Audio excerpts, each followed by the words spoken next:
Un autre mot, un autre concept, c'est l'amour d'Allah. Qu'est-ce que l'amour d'Allah? L'amour d'Allah, c'est son pardon, c'est sa compassion,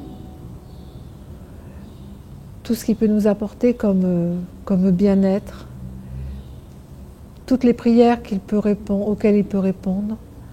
C'est l'amour d'Allah pour nous, c'est son accompagnement dans tous nos gestes quotidiens, dans toutes nos épreuves. Nous cherchons son amour, nous cherchons son soutien. C'est un lien qui est,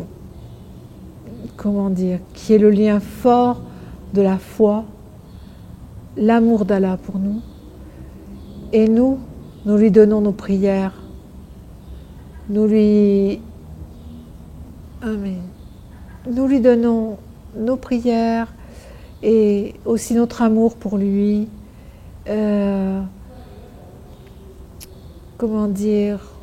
Nous lui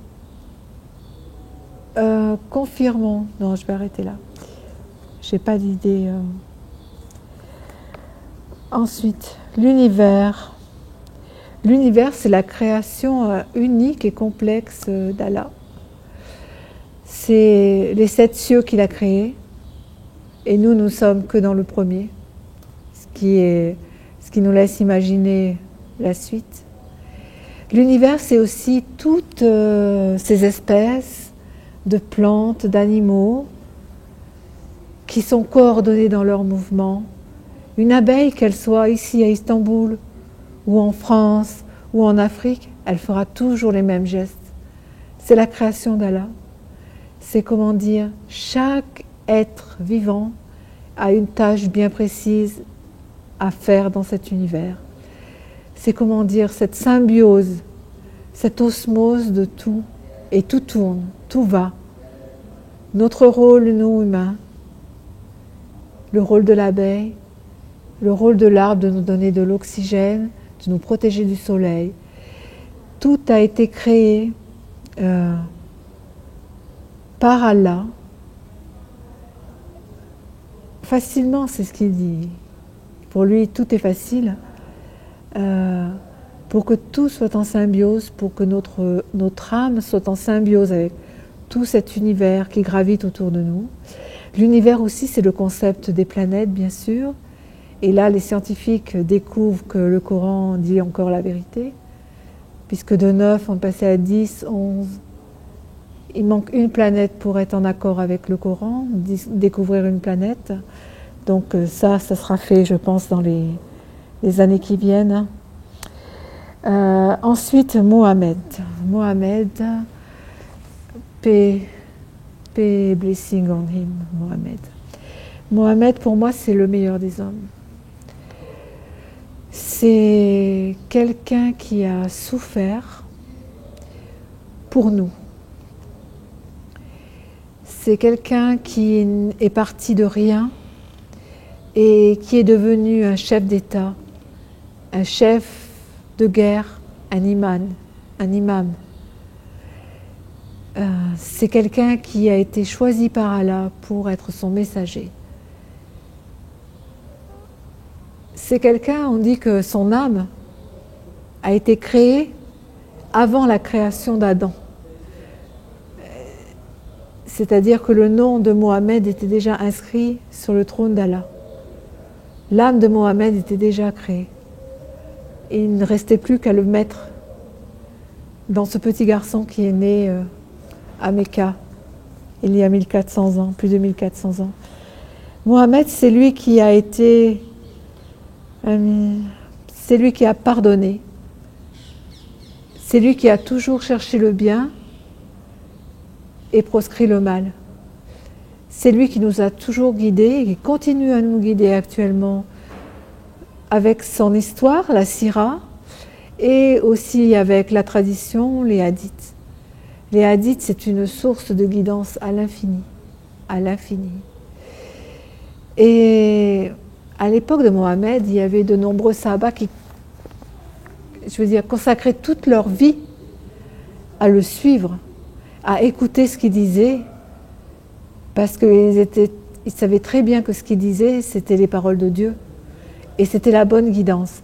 Et ces gens-là, ces compagnons-là, Abu Huraira, Bilal, Rabab, Ibn Mas'ud même. Ils étaient très pauvres.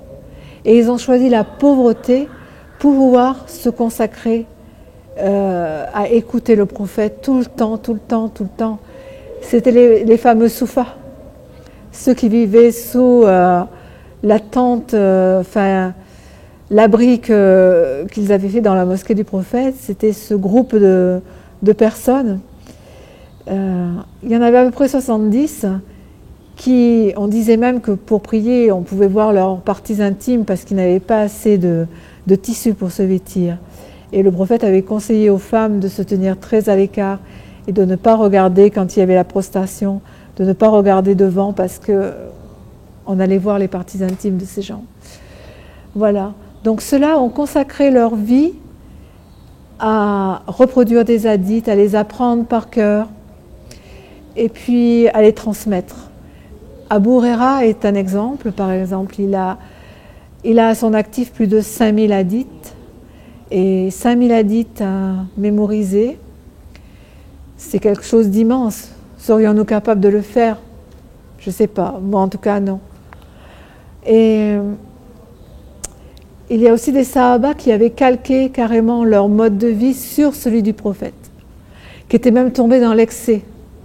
Par exemple, le fils de Amr ibn al-As, Abdullah ibn al-As, qui était en jeûne quasiment tout le temps, il jeûnait. Qui priait tahajjud tout le temps, qui récitait le Coran tout le temps, chaque nuit. Qu'ils étaient arrivés à un extrême dans le suivi de la sunna du prophète. Donc Mohammed, c'est un exemple. C'est un exemple, et pour eux, ça a été un exemple pour eux, qui l'ont transmis à la génération suivante. Malheureusement, après cet exemple, c'est un peu passé, est un peu tombé dans le néant.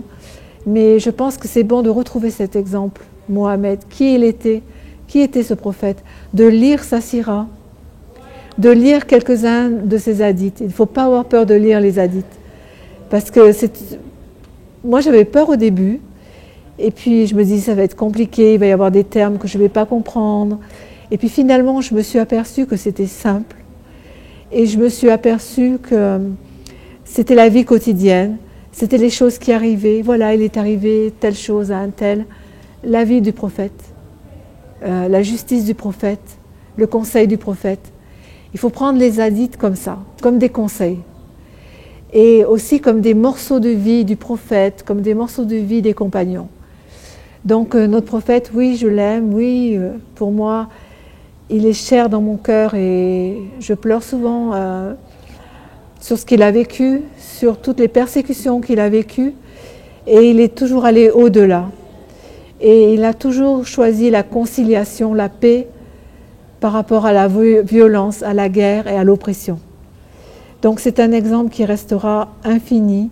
C'est le dernier des prophètes et c'est celui qu'il faut... Chaque prophète a sa spécificité, mais lui nous a finalisé notre religion. Lui a souffert pour nous, pour que l'islam existe. Et je pense que c'est de lui rendre hommage que de le considérer à sa juste valeur. Voilà, après le Coran. Alors, le Coran, pour moi, c'est le livre final, c'est celui que je suis depuis que je suis musulmane, et c'est celui que je suivrai tout le restant de ma vie, comme guide unique. Il n'y aura pas d'autre livre. Ce Coran, il a été transmis directement par Dieu à Mohammed, qui l'a transmis aux compagnons, qui le notaient sur des morceaux d'os, sur des morceaux de cuir, sur tout ce qu'ils trouvaient en fait. Et ce Coran, il a plus de 1400 ans maintenant. Il a relaté des faits qui se sont passés avant. Et il a relaté des faits qui se passeront dans le futur. C'est vraiment, comment dire, un arbre pour moi. J'existe, je suis maintenant, et ce Coran, il a des branches qui vont me conduire dans le passé, pour m'expliquer ce qui est arrivé dans le passé, pour m'expliquer les leçons que Dieu a données à certains leaders comme Pharaon, qui étaient prétentieux et qui rejetaient le monothéisme, et Cet arbre, il y a des branches qui m'amènent vers mon futur, qui m'amènent vers ce qui va se passer jusqu'au jour du jugement. Donc je sais, je suis prévenue, ce Coran, il me prévient. Et c'est à moi maintenant à en tenir compte, c'est à moi à y faire attention, et c'est à moi à suivre ses instructions. Le Coran, c'est un livre qui a été ensuite préservé 1 an après la mort du prophète, c'est-à-dire rassemblé. On est allé chercher toutes les sourates qui étaient à droite, à gauche chez les compagnons, qui étaient sur des morceaux d'os, qui étaient sur du cuir, qui étaient dans la tête des compagnons aussi.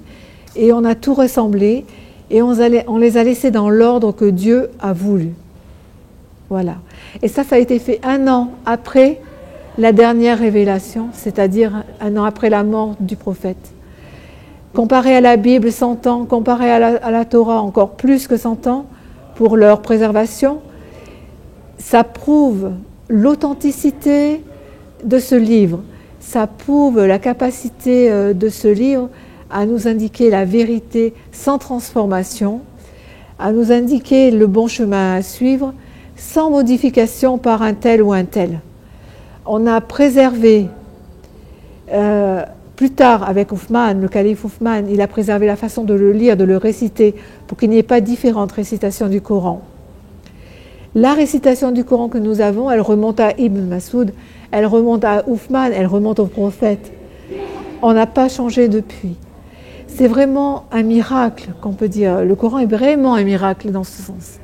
Et je le prends comme tel, et il m'émeut, ce Coran, et il m'émeut à cause de ce miracle.